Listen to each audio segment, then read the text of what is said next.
तो नमस्कार। राजनीति कभी भी घर बैठ करके नहीं की जाती या एसी एयर कंडीशन रूम में बैठ के राजनीति नहीं की जाती है। राजनीति होती है समाज के बीच में जाकर के, लोगों के बीच में जाकर के। और हम खास करके हम साकोली में तलाव वार्ड के पास खड़े हैं। हम उस यूथ से बात करने हैं जो भारत की ताकत है, जो उभरते हुए भारत के लिए सक्षम दे सकते हैं। कहते हैं जिस देश का युवा जितना मजबूत होगा वो देश उतना ही मजबूत होता है। किसी भी देश की संपत्ति सोना या डॉलर नहीं होते या रुपया नहीं होता, उसकी ताकत होती है उसका युवा धन। जितना युवा धन मजबूत होगा उतना ही देश विकास की तरफ जाएगा। हमारे साथ मौजूद है मनीष कापगती जी, जो ये लोगों से चर्चा करने आए कि साकोली के लिए क्या मुद्दे होने चाहिए, देश के विकास के लिए हम किस प्रकार से सोच सकते हैं। क्योंकि क्या होता है, गांव के लोगों के, गांव के युवाओं का कभी कोई विषय नहीं रखा जाता। ये हमारा प्रयास है कि साकोली की जनता की आवाज़ सभी तक पहुँचे। तो मनीष कापगती जी, और मैं आपसे यही पूछना चाहूँगा कि हम इस प्रकार से कैसे ले कि हमारी बात देश की संसद तक सुनाई दे, यहाँ के लोगों के प्रश्नों को समझ सके, खास करके युवाओं के लिए, जो युवा देश की प्रगति में बड़ा योगदान दे सकता है। क्या कहना चाहेंगे आप? आज आपण हनुमान मंदिर तलावाड साकोली इथे आलेलो आहोत। हा साकोलीतला सर्वात जुना एरिया आहे आणि साकोलीतला सर्वात जुना एरिया असून आणि इथली जी डेव्हलपमेंट आहे हा स्लम एरिया आहे। इथं शेतकरी वर्ग मोठ्या प्रमाणात असतो आणि शेती हा मुख्य व्यवसाय त्यांचा मानला जातो। तलाव, आमच्या समोर जो तलाव दिसत आहे त्या तलावालगत हे सर्व शेतकरी मंडळी इथं वसलेली आहे आणि त्यांचा मुख्य व्यवसाय हा शेती आहे। तर इथं शेतकऱ्यांची मुलं आहेत आणि बऱ्याच अंशी शेतमजुरांचा वर्गसुद्धा इथं मोठ्या प्रमाणात आहे। तर इथल्या अनेक गोष्टी, अनेक समस्या आपण एक 5-10 वर्षापासून इथं काम करत आहोत। बऱ्याचशा गोष्टी एक सोडवण्याचा प्रामाणिकपणे प्रयत्न केला आहे। तरी अनेक विषय असतात की एकदम सुटत नाही। तरी आज आपण असं ठरवून आलो की बा साकोलीतल्या, विशेषतः आपल्या तलाववाडातल्या युवकांच्या मनात काय आहे की ज्या आपण युवकांच्या मनापर्यंत पोहोचू शकलो नाही, त्यांचं मत जाणून घेऊ शकलो नाही, तर आपण त्या विषयावर एक युवकांशी चर्चा करू की त्यांच्या डोक्यात काय आहे की साकोली आणि तलाववाड किंवा आपला परिसर कसा असला पाहिजे, अजून काय केलं पाहिजे, एक विजन घेऊन त्यांच्या डोक्यातली संकल्पना काय आहे। और महत्वपूर्ण बात यह है, रिकॉर्डेड नहीं है, ये कोई बनावटी कार्यक्रम नहीं है। ये सीधे जनता के द्वारा पूछे गए सवाल रहेंगे। जिसके मन में कोई भी सवाल है सत्यनिष्ठा से पूछे, चाहे वो राजनीति के सवाल है, चाहे विकास कार्यों के क्या काम नहीं हुए, आप अपने जनप्रतिनिधि से क्या मांग करते हैं। तो मैं ऐसे ही किसी युवा से पूछना चाहूँगा, क्या आपकी अपेक्षाएं हैं, क्या आप करते, क्या कोई समस्या है। आप सवाल पूछ सकते हैं, कितना काम हुआ, नहीं हुआ, आपके करीबी है और आपके पास में ही रहते हैं, क्या काम नहीं हुआ, क्या गलतियाँ हैं, क्या सुनाना चाहेंगे। क्योंकि आपका हक है लोकतंत्र में आप सवाल पूछ सको, इसलिए बेझिझक होकर सवाल पूछिए। साकोली में लाइब्रेरी की सुविधा होनी चाहिए और मेरी मनीष भाऊ से यही अपेक्षा है। हाँ मनीष भाऊ, साकोली एक बड़ा जगह है लेकिन लोगों को पढ़ने की एक जगह नहीं है। क्या कहना चाहोगे, क्या करोगे आप आपके घोषणा पत्र में या फिर आपके विजन में इस युवाओं के लिए पढ़ने की जगह क्या कर सकते हैं? साकोलीचा एक आपल्या एक युवा मित्राने एक चांगला विषय ठेवला आहे की बा एक लायब्ररी असली पाहिजे। आपण मागच्या कार्यकाळात नगर परिषदेने एक लायब्ररी डेव्हलप केली होती, जी दुर्गा मंदिरच्या बाजूला जे हॉल आहे त्या ठिकाणी मुलं जातात, अभ्यास करतात। काही ज्या सुविधा आहेत त्या अजूनही तिथं पूर्णपणे मिळाले नाही आहेत। ठीक आहे, तर त्या हिशोबाने बरं आपण पाणीसुद्धा गळते, त्या लायब्ररीमध्ये पाणीसुद्धा गळते, बसाची उत्तम व्यवस्था नाही आहे। अच्छा, आणखी बुक्स वगैरे पूर्ण अवेलेबल नाही आहेत आणि इंटरनेट पण सुद्धा अवेलेबल नाही आहे आणि आजकाल ऑनलाईन टेस्ट सिरीज सगळे ऑनलाईन पेपर झाले असले त्यामुळे कम्प्युटरची सुद्धा व्यवस्था नाही आहे। बिलकुल, याच्यावर माझ्या डोक्यातली एक संकल्पना येत्या काळात मी आपण ठेवणार आहे आणि माझ्यात एक लायब्ररीचा कन्सेप्ट, म्हणजे आपण आज जी लायब्ररीचा जो कन्सेप्ट आहे की आपण बुक्स जातो, तिथं वाचतो आणि निरंतर अभ्यास करत राहतो, जे शिकणारे मुलं जे खरंच मनातून वाटतं ते जातात आणि एक सायलेंट वातावरण असतो आणि त्या वातावरणात जाऊन ते अभ्यासही करतात। माझं एक आहे की त्याच्या थोडं एक पाऊल समोर जाऊन आपण ई लायब्ररीचा विषय डोक्यात ठेवतो आहे की ई लायब्ररी येत्या काळात युवकांना चांगल्या पद्धतीनं, म्हणजे जी जुनी व्यवस्था आहे ती तर राहीलच आणि त्याच्यात आपण भर घालत म्हणजे ई लायब्ररीचा विषय आपण मोठ्या प्रमाणावर एक प्रायोगिक तत्वावर समोरच्या कालखंडात आपल्या म्हणजे डोक्यात आहे आणि लायब्ररीची संकल्पना आपण निश्चितच राबवणार आहोत, हे या प्रसंगी मी निश्चितच सांगू शकतो। आणि जो तुमचा एक प्रश्न आहे की बा जो पाणी गळणे आणि हे समस्या निश्चितच आहे ती म्हणजे येत्या काळात भव्य दिव्य अशी स्पेशल लायब्ररी, ॲक्च्युअली तो होता सभागृह आणि त्या सभागृहामध्ये मुलांच्या डिमांडनुसार ती तात्पुरती केलेली व्यवस्था होती.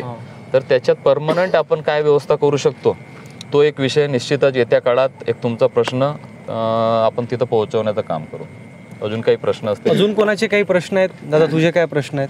काय माझा सर तोच लायब्ररीबद्दलच प्रश्न होता. म्हणजे प्रायव्हेट लायब्ररी आहेत, आता आपल्या साकोलीमध्ये खूप सारे असे प्रायव्हेट लायब्ररी खुलल्या आहेत जे 400-500 रुपये प्रति महिना घेतात आणि जे आपण गरीब म्हणजे मुलं पडतो हे देऊ शकत नाही. आणि जो गव्हर्नमेंट शिक्षण म्हणला याला खूप वेळ लागतो, 1 वर्ष 2 वर्ष, तर आपण ते तिथं देऊ शकत नाही, अफोर्ड करू शकत नाही आपण. तर म्हणून आपल्या याच्याने आपल्याला एक गव्हर्नमेंट लायब्ररीची व्यवस्था पाहिजे होती. बिल्कुल, हा एक विषय निश्चितच एक चांगला विषय एक बोलला इथे.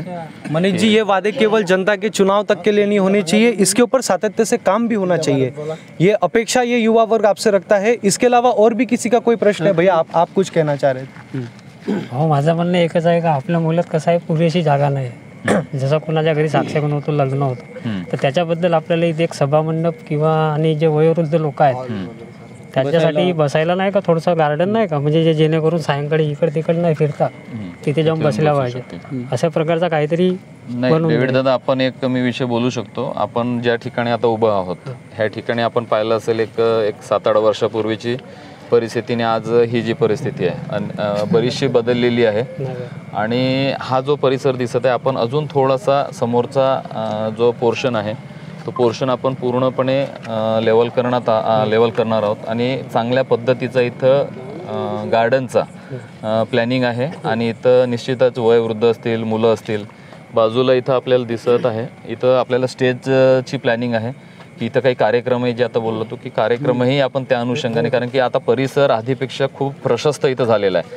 हा इकडे एक बायपासही झाला आहे, त्याच्यामुळे एक बऱ्यापैकी एक परिसर आणि इथे प्रॉपर गार्डन, त्याचं सुशोभीकरण, बाजूला स्टेज आणि विशेषतः युवा वर्गासाठी त्याच्या बॅक साईडला आपण ओपन जिमचं एक प्लॅनिंग करतो आहे जो डोक्यात, आणि त्याचा पाठपुरावा निश्चितच आपण करणार येत्या काळात. नितिन गडकरी जी ने फिलहाल ये जो अपना जो फुटाला तालाब था वहाँ पर एक बहुत ही अच्छा सौंदर्यीकरण का काम किया और वहाँ पर बिल्कुल LED लाइट के द्वारा काम हुआ है. तो क्या ऐसी भी आगे जाकर के कोई परियोजना साकोली को मिल सकती है? क्योंकि आप पीछे की तरफ देखेंगे तो देखिए बहुत बड़ा विशाल एक ये तालाब है जिसके ऊपर बहुत कुछ काम हो सकता है. एक साकोली के लिए एक विजिटिंग के हो सकता है, लोग नागजीरा जाते हैं तो हो सकता है यहाँ पर एक बोटिंग का भी कुछ आनंद ले सके, या यहाँ पर कुछ होटलिंग के हिसाब से भी हो, या फिर छोटे मोटे ठेले भी या स्ट्रीट फूड भी चले तो एक रोजगार हो सकता है. बिलकुल. एक यांचा एक प्रश्न होता, काय तुमचे प्रश्न होता? घोटकुलच्या म्हणजे कसं काय आहे ते? बरं, हा एक विषय कंप्लीट करू. जो याचा विषय बोललो होता आपण की बाबा तलावाचा एक विषय होता की जो आपण एक विषय आता एक समोरच्या बाजूला आपण पाहतो आहोत की एक बायपास आपण ह्या मागच्या कालखंडात आपण करण्याचा प्रयत्न केला आणि त्याला यशही आलं. एक बायपास इथून चालू झाला की जो तलाववाड गणेशवाडाला पूर्ण धरून नवीन बायपास एक बनवत आहे. पण आता यांचा एक प्रश्न होता की बाबा रस्ता अजूनही बरोबर झालेला नाही आहे. निश्चितच त्याच्यात फक्त मातीकाम आणि मुरुमकाम झालेला होता आणि त्याच्यात येत्या काळात पूर्ण लाईटिंग, बसण्याची व्यवस्था, सिमेंट रोड, सगळ्या पद्धतीचा एक समोर विषय राहील. आणि जो आपला विषय होता की समोर मागच्या काळात एक 3 करोडची निधी मंजूर झाली, त्याचं कामही बऱ्याच अंशी झालं. पण आपण बघतो हायवे साईडनी किंवा बाजूच्या साईडनी अस्ताव्यस्त पद्धतीने दुकान बसलेले आहेत. तर त्यांच्यासाठी म्हणजे विशेषतः दुकानदारांसाठी ही काही विशेष निधी आणून त्यांच्यासाठी स्पेशल काही तिथं मार्केट उभी करता येईल का, जेणेकरून त्यांचाही व्यवसाय चालला पाहिजे. आणि शेतकऱ्यांचाही जो विषय आहे की बा तलावाचा विषय जो झाला होता आणि तलावाची जागा आमची कमी झाली अशी ओरड आमच्या शेतकऱ्यांची होतीच. तर त्या अनुषंगानं बा तलाव खोलीकरण आणि जो पाट आहे, जो पाणी जाण्याचा प्रवाहाचा जो पाट आहे त्याला सुद्धा येत्या काळात करण्याचा प्रयत्न राहील. तुमचा काही प्रश्न? सर प्रश्नच आहे की आमच्या वार्डाला जसा रस्ता लाभलेला आहे त्या रस्त्याला झाकण लागलेले होते, झाकण जसे आलेले होते ते झाकण लागलेले नाही, नाले खुले आहेत, त्याच्यामुळे कसं पाणी जमा होते आणि कसं रोगप्रतिकारक म्हणजे ते वाढते, मच्छर वाढतात, मुलं वगैरे बिमार पडतात. आणि जो लाईट जसा रस्ता गेला आहे बायपासचं काम ठप्प झालेलं आहे. इथं लाईट्स पाहिजे जसं रात्री जाण्यासाठी. आणि इकडे लहान मुलं जसं आहेत डेव्हलपिंग एरिया तिकडे आहे पण आपल्या इकडे मुलं कुठे जाणार, त्यासाठी इकडे लवकरात लवकर काम सुरू करून आपले मुलं कसे इकडे खेळले पाहिजेत, त्याचं ते काम लवकर सुरू करायचं बस एवढं. व्यायामशाळा सुद्धा बनली पाहिजे सर इथे, कारण जिम वगैरे जे आहे, जिम वगैरे साकोलीमध्ये जी जिम आहे, जसं आता फिटनेस जिमच एक पकडू आपण, तर तिथे गेला जसा कोणी आहे आपल्या इकडला जो म्हणजे जे पैसे नाही देऊ शकत, कारण तिथं 500 रुपये महिना आहे, इकडले मुलं पैसे नाही देऊ शकत, तर त्याचमुळे कसं आपल्याला इथं व्यायामशाळा जर अगर ओपन झाली तर तेच आपल्या वार्डातील मुलांना किंवा इतर कोणते मुलं आहेत त्यांना चांगलं होईल. ते जे आपल्याला म्हणजे कोणी फिटनेस आहे, कोणी पोलीस भरती मारतो, कोणी काही करतो, तर त्यांना ते चांगलं होईल. एक म्हणजे रनिंग मारून आले कोणी तिकडून नदीकडून, तर त्यांना व्यायाम करायला वगैरे इथं काही आहे नाही सुविधा, त्यामुळे ते जिम आमची अशी म्हणजे इच्छा आहे की इथं जिम ओपन झाली पाहिजे गव्हर्नमेंटची. निश्चितच एक चांगला विषय यांनी घेतला. आता मी थोड्या वेळा आधी विषय बोललो होतो की हा जो आपला स्टेज आहे जो आपण बनवणार आहोत, त्या स्टेजच्या बॅक साईडला आपण एक ओपन जिमचा कन्सेप्ट ठेवतोय की युवकांच्या फिटनेससाठी तो निश्चितच येत्या काळात कामाचा राहील. तुमचा काही प्रश्न आहे अजून? माझा नेमका प्रश्न आहे की निसर्ग सौंदर्यीकरण आज पण होऊ शकतो आणि उद्या पण होऊ शकतो, पण निसर्ग सौंदर्यीकरणाच्या पूर्वी आपल्याला जो मेन तळ्याचा जो उद्देश असतो तो शेतकऱ्यांपर्यंत पाणी पोहोचवणे असतो. जे मेन पाटा असतात तेच आपण पूर्ण साफ नाहीत आणि पूर्ण त्यांचे तुटफूट मोड झालेले आहेत, तर ते पाटं पूर्णपणे दुरुस्तीत होऊन शेतकऱ्यांना पूर्वी पाणी पोहोचवण्याचे काम झाले पाहिजे. सौंदर्यीकरण तर आपण बादपर्यंत करू शकतो, पण नेमका माझा प्रश्न पहिले आहे की पाटे पूर्ण साफ होऊन शेतकऱ्यांना पूर्ण त्यांना पाणी मिळालं पाहिजे. अजून कोणाचे काही प्रश्न आहेत? माझ्या मागे जो मंदिर आहे त्या मंदिराचा खूप दिवस झालं जीर्णोद्धार झालेला नाही आहे, तर त्याचं थोडंसं जीर्णोद्धार झाला पाहिजे, कारण का त्याचा जो छत आहे तो पूर्ण आता टपकत आहे. मागे याचं काम झालं होतं म्हणजे गावकऱ्यांच्या सहभागातून पाहतात, पण आता काम त्याचं खूप मोठं आहे, तर असं काही होऊ शकेल का की त्याचं थोडंसं जीर्णोद्धार होऊन जाईल? नाही, तो जो याचा विषय आहे मी याच्याबद्दल बोलू शकतो की बा तो काम थोडासा मोठा आहे, मोठ्या स्वरूपाचा आहे. त्याच्यासाठी जवळपास एक 20-25 लाखाची निधी त्या पूर्ण मंदिराच्या बांधकामाला लागेल. तर एखाद्या नगरपालिकेच्या याच्यात आपण प्रयत्न करून येत्या काळात त्या मंदिराचं जीर्णोद्धार, मंदिराची बिल्डिंग जी आता क्षतिग्रस्त होत आहे, तर तो विषयसुद्धा आपण येत्या काळात त्याचा पाठपुरावा निश्चितच करू. एक चांगला विषय बोलला निश्चित. आणि एक प्रश्न होता तलावातून जाणाऱ्या पाटाचा, तर तलावाचा नळाच्या पाणी पाहिजे. एक मिनिट, तलावाच्या जो पाटाचा प्रश्न आहे निश्चितच सौंदर्यीकरण झालंच पाहिजे, पण सोबत शेतकऱ्यांच्या जे पाण्याची व्यवस्था आहे, जे पाट आहेत ते पूर्णतः म्हणजे खूप जुने आहेत, पाट बुजत आले, पाणी मोडकळीस आले, पाणी त्यांच्या शेतापर्यंत जात नाही. तर हा एक विषय निश्चितच गंभीर आहे. आणि समोरच्या काळात जसे नाल्या आपण हे म्हणजे वार्डातनं बनवत जातो, तर येत्या काळात निश्चितच समोरही त्या पद्धतीने सर्वांच्या शेतापर्यंत सिमेंटीकरण करण्याचं काम एक चांगला विषय त्या निमित्तानं बोलले. निश्चितच म्हणजे हा विषय आपल्या डोक्यात राहील येत्या काळात. हा जो पूर्ण म्हणजे गावातला सांडपाणी आहे, ह्या गावातल्या सांडपाण्याची व्यवस्था ह्या तळ्यात न येता त्याचा कोणतरी बाहेर आणून, कारण का हा पाणी दूषित होते, याच्यामुळे जनावरं धोक्यात येतात, माणूस धुवायला गेला त्याच्या पायाला खाज निर्माण होते, मच्छ्या मरते, सर्वच मरते. म्हणून तो संडासचा जो ओव्हरफ्लोचा एवढ्या पाणी येतं तळ्यात न येता त्याची कोणत्या तरी बाजूला व्यवस्था करून किंवा त्याला काहीतरी म्हणजे फिल्टर प्लॅन करून काहीतरी करून स्वच्छ पाणीच तळ्यात आलं पाहिजे, तर हा पाणी गंदा होणार नाही.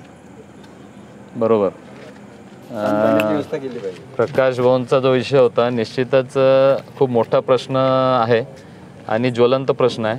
म्हणजे मी लहानपणापासून ऐकतो आहे, म्हणजे आमच्या वार्डातले बरेचसे जुने जाणते लोक आहेत, ते जुने लोक म्हणायचे की बा या तलावाच्या पाण्याने जसं बोअरवेलच्या किंवा विहिरीच्या पाण्याने डाळ शिजत नव्हती, तर वरणाच्या पाण्याची डाळ शिजवायसाठी आम्ही या तलावाच्या पाण्याचा यूज करत होतो. इतकं सुंदर पाणी त्या काळात राहत होता. आज अशी परिस्थिती आहे की म्हणजे गुराढोरांनाही पिण्याच्या लायकीचा तो पाणी राहिला नाही, कारण की जी आता वाढती लोकसंख्या आहे आणि वाढता जो परिसर आहे, म्हणजे पंचशील वाड असेल, शिवाजी वाड असेल, ह्या वाडाकडनं जे सांडपाणी येतं तो कंप्लीट सांडपाण्याची आउटलेट जे आहे ते ह्या तलावात आलेले. त्याच्यामुळे निश्चितच एक चांगला विषय प्रकाश काकांनी इथं मांडलेला आहे आणि हा विषय अत्यंत म्हणजे गंभीर प्रश्न आहे. आणि निश्चितच याच्यावर म्हणजे प्रशासनाने, लोकप्रतिनिधींनी इथले जे आमचे लोकप्रतिनिधी आहेत त्यांनाही आमची विनंती राहील की हा खरं तर खूप मोठा इश्यू आहे की बा एक जीवन मरणाचा प्रश्न, लोकांना स्वच्छ पाणी मिळालं पाहिजे. आणि एक चांगला प्रश्न की बा सगळं सांडपाणी पूर्ण आउटलेट ह्या तलावात येऊन झालेलं आहे आणि पाणी घाण होत आहे. म्हणजे आज आमची जी चुलबन नाही वैनगंगा नदी आहे आणि जो नाग नदीचा पाणी येऊन जसं दूषित झालं त्या पद्धतीच्या पाणी ह्या तलाव वाडातील हा जो तलाव आहे मेन तलाव गाव तलावाचा हा निश्चितच घाण होतो आहे. एक चांगला प्रश्न या निमित्ताने विचारला. सुप्रीम कोर्ट ने भी बीच में कुछ दिन पहले कहा था नदी को एक जीवित पुरुष कहा गया था, जीवित, क्योंकि क्या हो रहा है आप पूरे देश में आप देख लो पानी को दूषित किया जा रहा है, जलाशय खत्म हो रहे हैं क्योंकि विकास की आंधी की रफ्तार में आप यदि बेंगलोर की खबरें पढ़ी होंगी वहाँ पे विकास हुआ, बेंगलोर एक डेवलप सिटी बनी लेकिन वहाँ पर तालाब की अनदेखी कर दी गई, वहाँ के ऊपर बड़े बड़े बिल्डर्स लोगों ने बनाए. लेकिन आप जब खबरें देखे बरसात के दिनों में पूरा बेंगलोर डूब गया था. और कहीं ना कहीं ये जीवित पुरुष है, जितने तालाब शुद्ध रहेंगे उतना धरती का जल स्तर बढ़ेगा क्योंकि एक बहुत बड़ी समस्या आने वाली है यदि हमने अपने पर्यावरण की रक्षा नहीं की. देखिए मैं भी साकोली का और मेरी भी एक सुझाव है मनीष जी कि हम यहाँ पर यदि ये सौंदर्यीकरण का काम हो, लाइटिंग तो हो, एक आधुनिक तरीके से इलेक्ट्रिसिटी तो पहुँचे, लेकिन मेरा भी एक सुझाव रहेगा यहाँ पर हम 100 पीपल के पेड़ या बरगद के पेड़ लगाए क्योंकि वही एक है. यदि हम यहाँ पर सिर्फ साकोली के लिए करेंगे लेकिन हम पेड़ लगाएंगे तो शायद उसकी वायु न जाने घूमते हुए कहाँ तक जाएगी. और इस पूरे ब्रह्मांड में एक पीपल और पेड़ ऐसे वृक्ष है जो लोग पॉजिटिविटी फैलाते हैं. तो मेरा ये भी सुझाव रहेगा क्योंकि मैं भी एक साकोली का नागरिक हूँ तो मेरी भी एक है, हालांकि ये मेरा वार्ड नहीं है लेकिन यहाँ पर 100 पीपल के और बरगद के पेड़ लगे, एक बार में नहीं लगे, धीरे धीरे लगे तो एक बहुत बड़ा एक ये समाज आपका ऋणी रहेगा. और आप वैसे भी एक युवा नेता के तौर पर देखे जाते हैं और लोगों की बड़ी अपेक्षाएं हैं. कई लोग ऐसे हैं जो घर से बाहर नहीं निकलते, आप लेकिन सातत्य से कई सालों से निकल रहे हो, तो ऐसी हम आपसे अपेक्षा करते हैं. और भी किसी के कोई प्रश्न है तो पूछ सकता है. तुमचे काही प्रश्न होते? माझा हे प्रश्न आहे की जिल्हा परिषद होती त्यावेळेस कास्तकार बंधूंना ताडपत्र वगैरे मिळत होते, कोटे मिळत होते, पुन्हा बी बियाणे गवत वगैरे पेरायला मिळत होता. आज हे परिस्थिती आहे नगर परिषद झाल्यामुळे का आज कास्तकारांना बिजाईत मिळत गवताची, ना गोटे मिळून राहिले गुरांसाठी, ना ताडपत्री मिळून राहिले. यांच्यावर येणारी नगर परिषद का करेल? येणारी नगर परिषद म्हणजे हा प्रश्न तर खरं तर माझ्यासाठी पण एक चॅलेंजिंग आहे. कारण की मी पण बघतो आहे की एक मिनटं बेटा, हा जो विषय होता निश्चितच एक चांगला प्रश्न आहे. कारण की कसं आहे, साकोली ग्रामपंचायत आधी होती, सेंदुराफा ग्रामपंचायत होती, दोन्ही गाव मिळून एक नगरपालिका मागच्या 5 वर्षात पहिल्यांदा बनली. आणि ते बनल्यानंतर आपला लेबल चेंज झाला, ग्रामपंचायत होती ती नगर परिषद झाली. पण आजही अशी समस्या आहे की जीवनस्तर, आर्थिक स्तर जो की तोच आहे, त्याच्यामुळे खूप काही त्याच्यात वाढण्या झालं. पण त्याच्यात समस्या अशी आहे की बुवा जिथं ग्रामीण ह्या ज्या योजना यांनी ज्या बोलल्या त्या ग्रामीण विकास म्हणजे ग्रामीण मंत्रालयाच्या निगडीत तो विषय असतो आणि जो शहरी विकासचा विषय असतो ह्या नगरपालिका क्षेत्रात त्या गोष्टी म्हणजे त्याचं मुळात प्रावधानच नाही आहे. तर माझं तर असं म्हणणं आहे की बुवा आताचे जे सरकार आहे, फडणवीस साहेब असतील, शिंदे साहेब असतील, परिणय दादा असतील, आमचे बाळाभाऊ काशीवर माजी आमदार साहेब असतील, यांनाही सुद्धा आम्ही हा विषय त्या निमित्तानं निश्चितच ठेवण्याचा प्रयत्न करू की बुवा आपलं जरी नगर परिषद झाली पण ही क श्रेणीतली नगर परिषद आहे.